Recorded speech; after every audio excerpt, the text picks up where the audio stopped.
The difference between will and would in English grammar, will का मतलब है गागेगी, would का मतलब है गागेगी, तो इन दोनों के बीच क्या अंतर है, कब प्रयोग करें विल, कब प्रयोग करें वुड, इस वीडियो में सीखेंगे।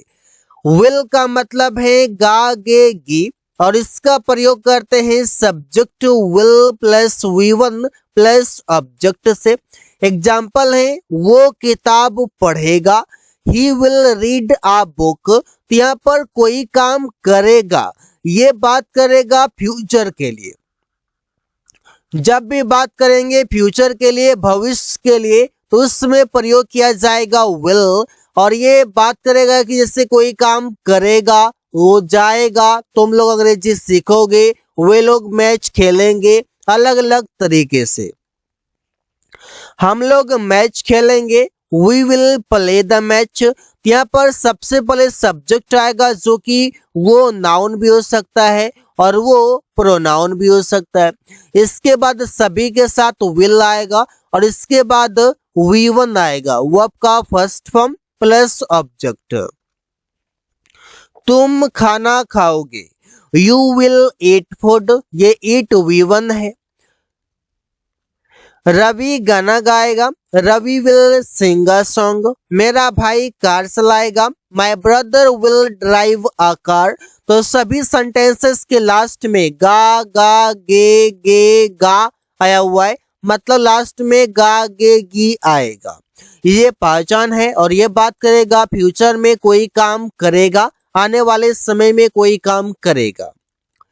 अब वुड और वुड का भी मतलब सेम है कि कोई काम करेगा, करेगी, करेगा, इस प्रकार से होगा, करेंगे।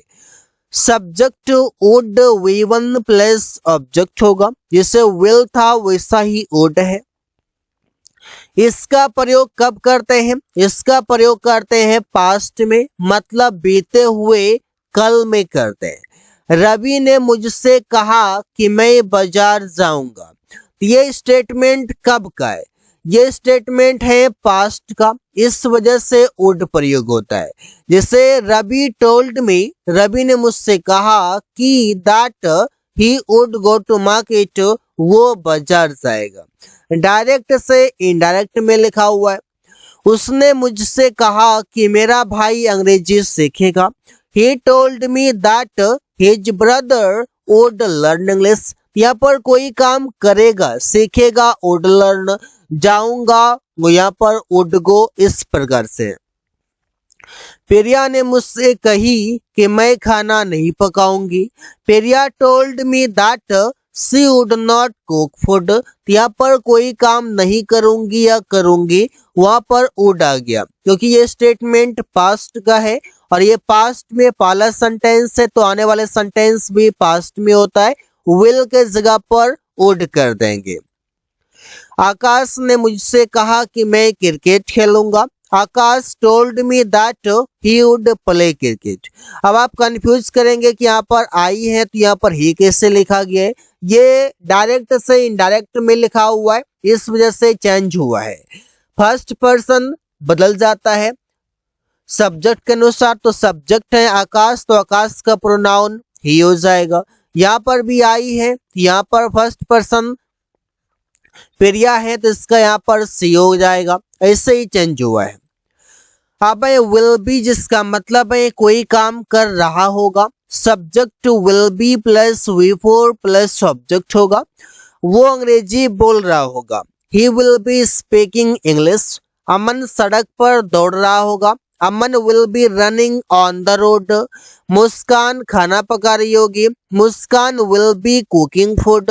कोई काम कर रही होगी, ये कब कर रही होगी, तो ये फ्यूचर में कर रही होगी, मतलब ये काम स्टार्ट भी नहीं हुआ है, आने वाले समय में काम जारी होगा, काम शुरू रहेगा, कोई काम करता रहेगा, कंटिन्यू एक्शन को बताते हैं। तुम लोग किताब पढ़ रहा होगा, इसमें कहता हूं कि मैं शाम में बाजार जाऊंगा और तुम लोग किताब पढ़ रहा होगा उस वक्त, तो सेंटेंस किससे बनेगा, you will be reading a book. तो यहाँ पर इससे आप सेंटेंसेस बना सकते हैं, विल बी प्लस V4।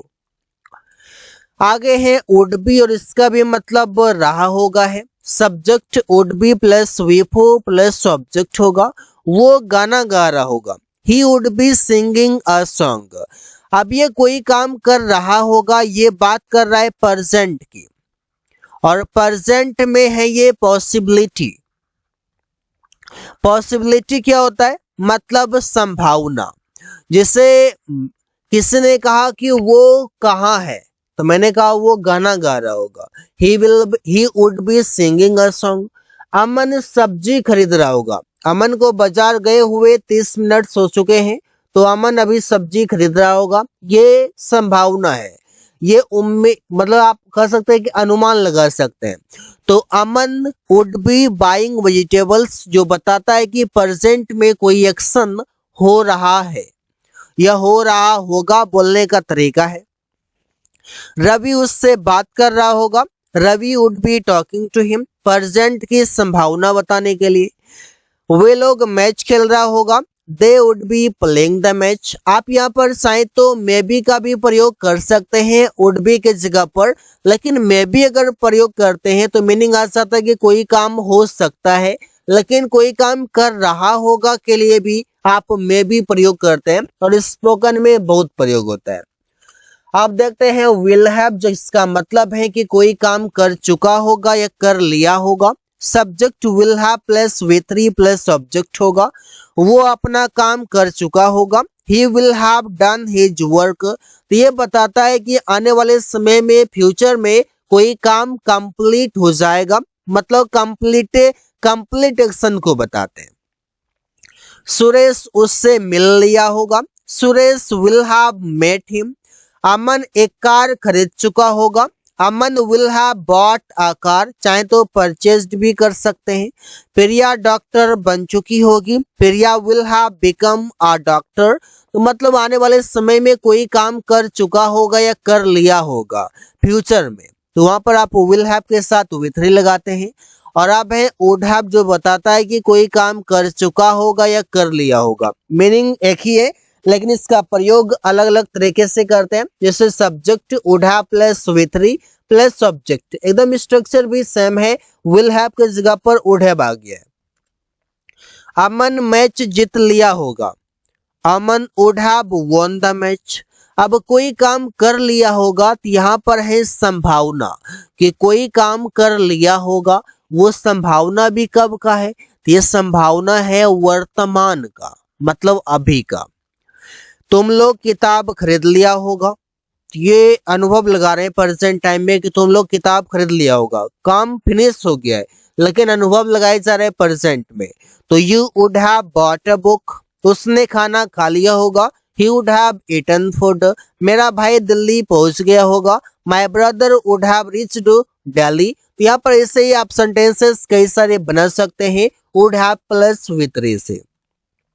तो so guys, thanks for watching, that's all for today.